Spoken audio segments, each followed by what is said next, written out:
Because you're the audience. Good. This is college Okay. study skills.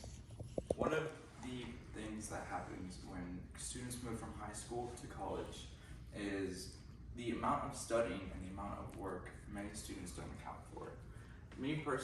From personal experience, from high school to the college jump, I never studied through high school. I never did. I did my work for 30 minutes and then it was done. The first semester of college, it was a complete surprise to me. I failed tests left and right because I didn't take the time to study. Studying is one of the most essential things when it comes to college. And several students do not acknowledge that, and several students end up failing college due to that. First off, resourcing your time. Resourcing your time, even though it is not particularly a study tip, it is something that will help you in your prowess, in your college prowess. College is not like high school, like I just stated. College is a place where you specify in what you need. High school is more of you get your high school diploma and you just leave. College is where you further your expanding on a magnificent level. 27% of college students go to college just to party. From How Common Are College Parties by Camila A. and the College Reality Check program, posted in 2023, 27% of students go to college just to party, which is a quarter of people. That is a lot of people that go to college.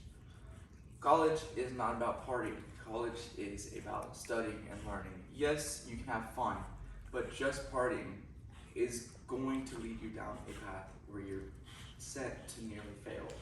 80% of students drink. Most college kids do not drink in the dorm and then go to study. Most kids do not drink alone and just do whatnot. They're out with friends, they do whatever.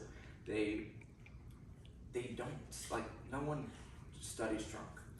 This pie chart I made, and also based off Is College Harder Than High School by the American Education Association, posted in 2026.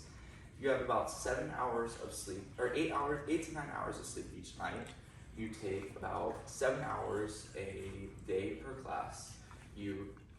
Based off the website, you take 15 hours to study.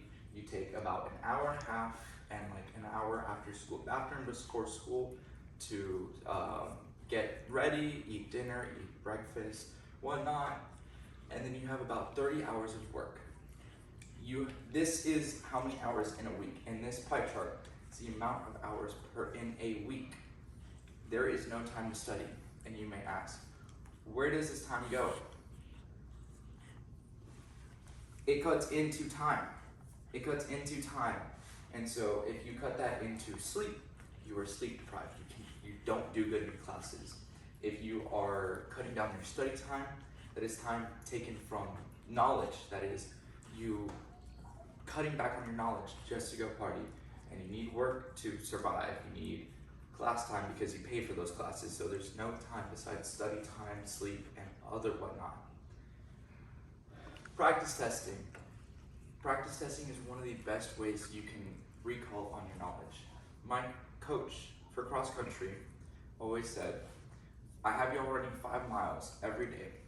Even though y'all's race is 2 miles, I have you running 5 miles. The reason why is because if you do 5 miles every day, the day you do 2 miles is going to be a walk in the park.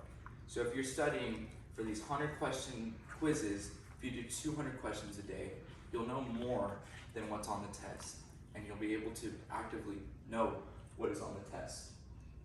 Also, if you get questions wrong, you can go back, take that info, instead of specializing in what you know, instead of specializing in like the stuff that's easy, if you take those topics, let's say you forget 20% of the info and you only know 80%. If you know that 20% by studying that 20%, then that'll make that 80% you know into 100%. This info was taken by Lizzie D. Best Study Techniques from Study Vector, posted in 2026. testing yourself past your subject as well. If you test past the topic, so say you're in biology, you're learning about evolution. If you learn past evolution and the biomechanics between evolution, you can fully understand why evolution matters.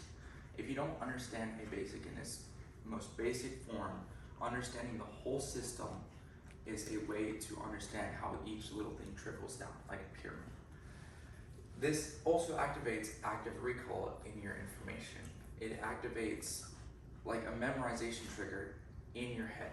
This allows you to know things more precisely. And then keeping your info well organized, keeping your note cards very organized. Having a notebook that you keep for every subject, for everything, can become uncluttered very easily. Having your class on history and then having in that same page of notes stuff for science, you're gonna get lost in what you study. So having note cards on this specific time period in history, then having another set of note cards on this specific time will allow you to go back to that slide previous before, understanding your weaker subjects, and you'll study those notes specifically to understand where you're coming from. And keep, yeah, that's it.